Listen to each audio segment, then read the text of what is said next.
Hi there, and welcome to Naturally Recovering Autism. I am your host, Karen Thomas, and I want to thank you so much for being here and being a proactive parent and getting the resources that you need to let your child live their most fulfilling and independent life possible. When my own son was diagnosed with autism, I was told to drug him and try behavioral therapies, and there was nothing else that we could do for him but manage his symptoms the rest of his life. But I didn't want to do that. Fortunately, my background in craniosacral therapy of now 30 years let me know that the brain can and does heal, but I didn't know that much about autism. What I did know is that I didn't want to just mask the symptoms with dangerous drugs. I wanted to find the causes and work with them naturally. And fast forward, it took me a decade and a lot of time and effort, but today my son is no longer diagnosable with autism after being told it could not happen. So I'm here to share with you valuable resources to save you the time and some of the expense that I had to spend to figure it out, and to help you let your child lead to their best results possible. Every child's level of recovery is different, but we know that children who couldn't sleep through the night are sleeping now through the night and happily. Their immune systems are now strong where they were once sick all the time. Children who were nonverbal and their parents were told they could never speak are now speaking. Children who were getting D's and F's in school are getting A's and B's. And those that were so anxious all the time and couldn't sit still and were uncomfortable in their own bodies are now calm and happy and relaxed.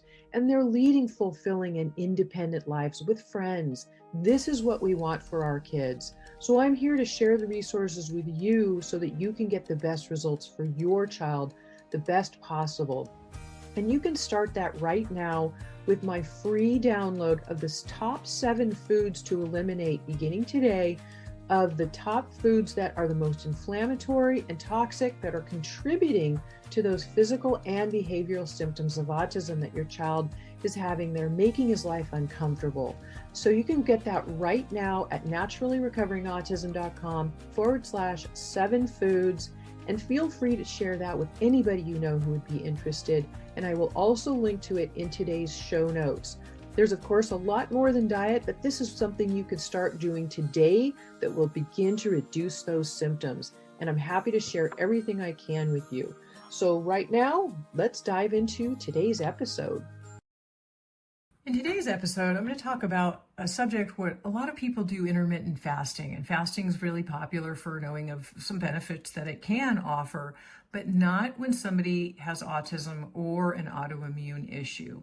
So first of all, while again, intermittent fasting can be beneficial and have effects for autoimmune diseases, fasting is not right for everyone, especially autism. And I know that you probably wouldn't be doing this on purpose with your child, but I'm going to give you some tips on blood sugar balancing and things that can help sleep as well, and why those things might be happening.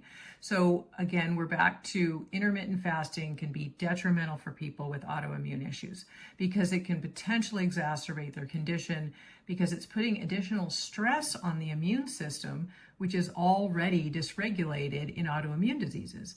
And this potentially is leading to increasing inflammation and flare-ups due to the body's tendency to attack its own tissues during fasting periods, which is an interesting concept, that your body can start actually attacking itself during a fasting period. And that's what an autoimmune illness is the body attacking its own tissues and cells. So why will intermittent fasting might not be right for someone with autism? So first of all, there's immune system disruption. Fasting can cause fluctuations in immune cell activity, potentially leading to an overactive immune response in individuals with autoimmune diseases where the body is already attacking its own tissues. And PANS, which we know the acronym for Pediatric Autoimmune Neuropsychiatric Syndrome, is an autoimmune attack on the brain. And it's really, really common in children with autism. And you'll see a sudden onset of OCD, obsessive compulsive disorder, and clinginess and fearfulness, and a really heightened anxiety behavior. So always note to look for that. And if you see that, that's a PANS flare. And we do want to calm the immune system down quickly when that happens. Another reason is increased inflammation. Well, some research suggests that intermittent fasting might reduce inflammation in healthy individuals. In autoimmune conditions, it can trigger increased inflammatory markers due to the body's altered immune response. Also, stress on the body.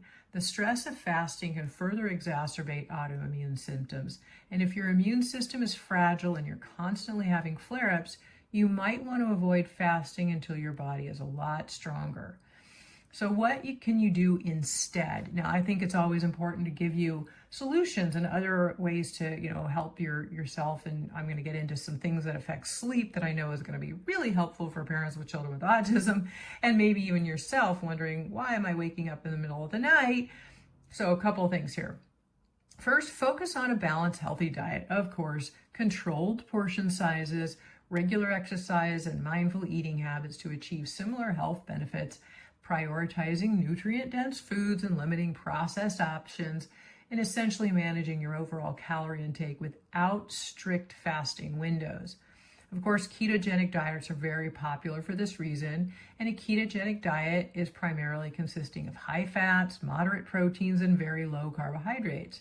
And the dietary micronutrients are divided into approximately 55% to 60% fat, 30% to 35% protein, and 5 to 10% of carbohydrates.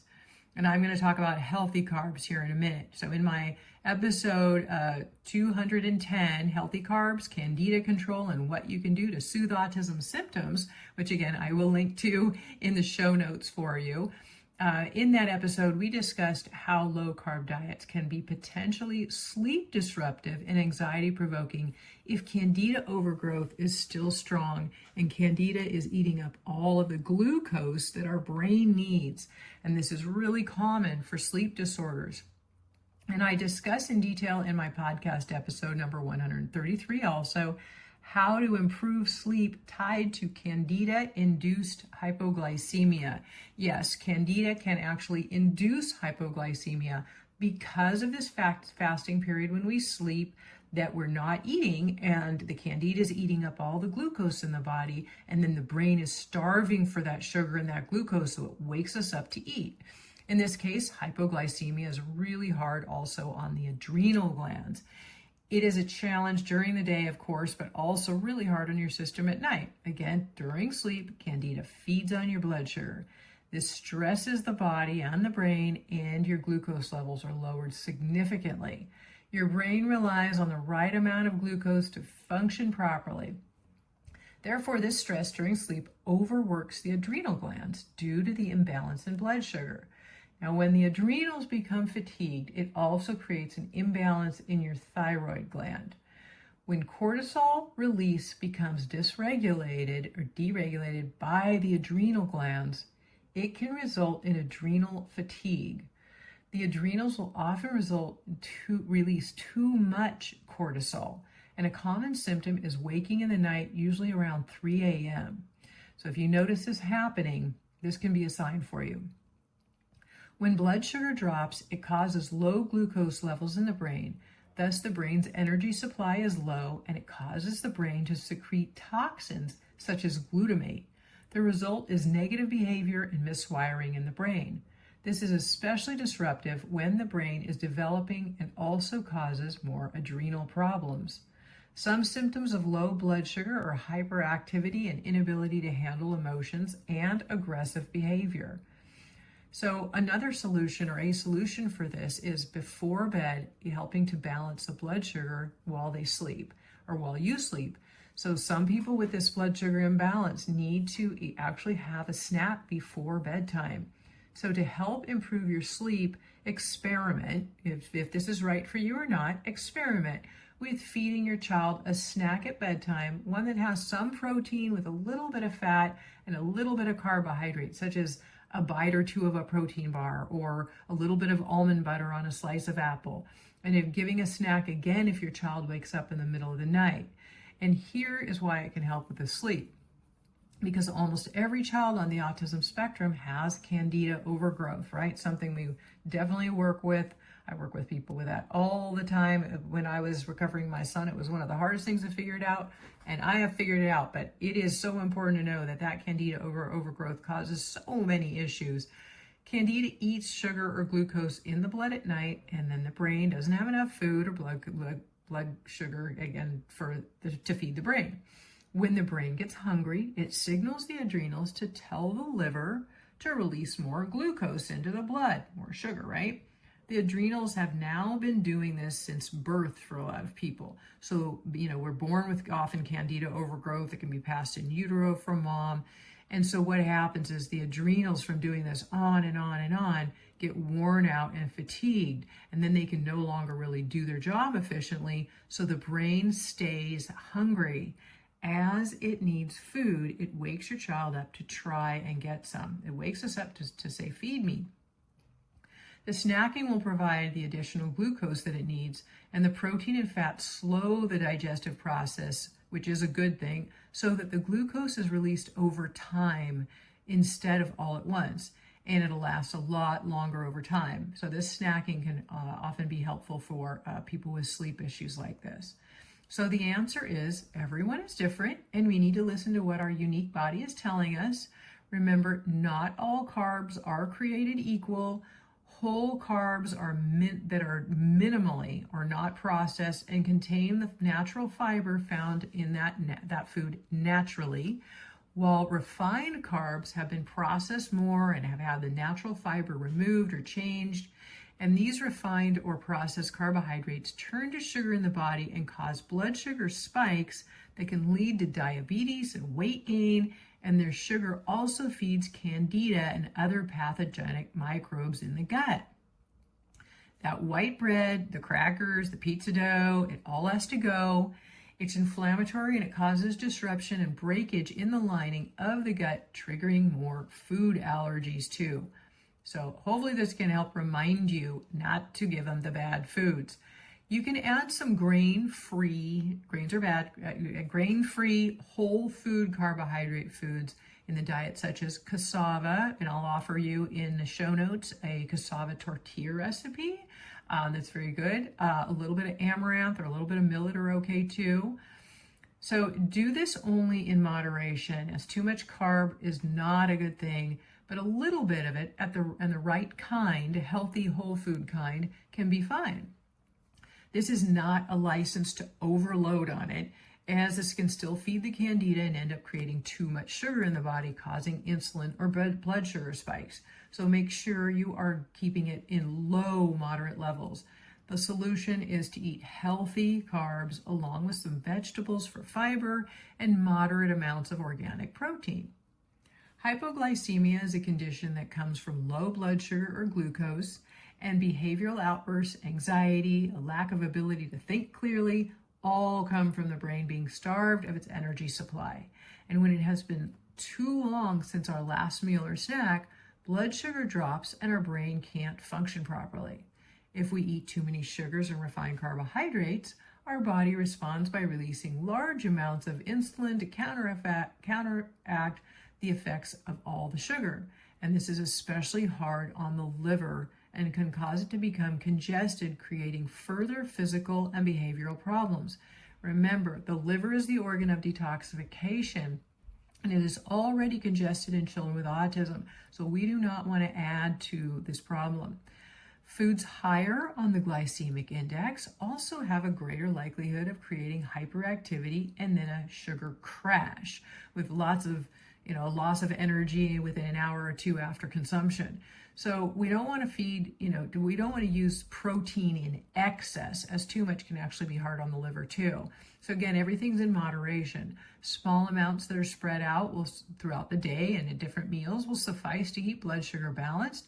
And I also have an individual guide for you on the glycemic index in my episode number 159 that you can listen to, and on the blog post page for that, I also left you a food list that you can gain from and learn higher and lower glycemic foods.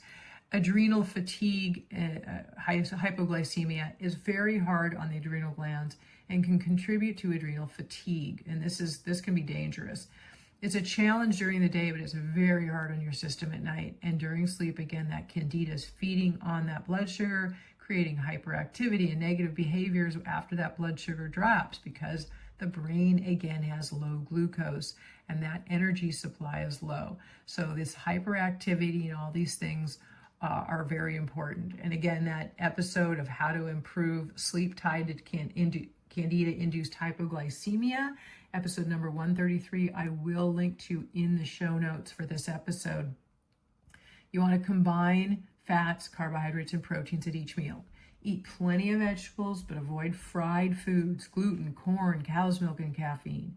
Remember, it's essential to drink pure filtered water, 3 to 4 big gulps of it every 30 minutes. You want to stay hydrated throughout the day, not just drink a big glass of water and then not drink any more for another hour or two, right? It needs to be consistent sips. You can eat lower glycemic foods, organic grass-fed beef, organic poultry, chicken and turkey, line-caught fish, organic eggs, nuts, not peanuts or cashews, but other nuts, with plenty of cruciferous vegetables like broccoli, along with very low amounts of a lower glycemic starch, maybe again like a little cassava or millet or amaranth. And all show notes for today will be at naturallyrecoveringautism.com/221 for this episode. And in that, I again will leave you a cassava flour tortilla recipe that you can try.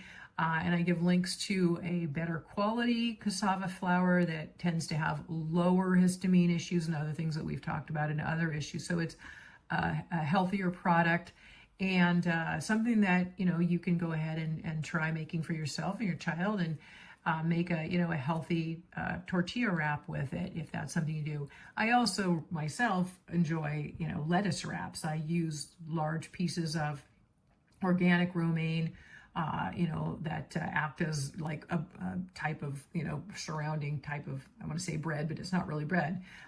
So without having to have bread, it's another nice way to do it. But that's what this cassava flour tortilla recipe I thought might be helpful. So I threw that in here for you in the blog post. Again, it'll be at naturallyrecoveringautism.com/221. I hope this has been helpful for you. Thank you so much for being here, for what you're doing for your child. I know the challenges, the emotional challenges going to raising a child with autism, and I'm here to support you and help you on this journey and give you the resources to help make your life hopefully easier, get your family healthier, and everybody can live the best quality of life possible. Thanks again, and we'll see you next time.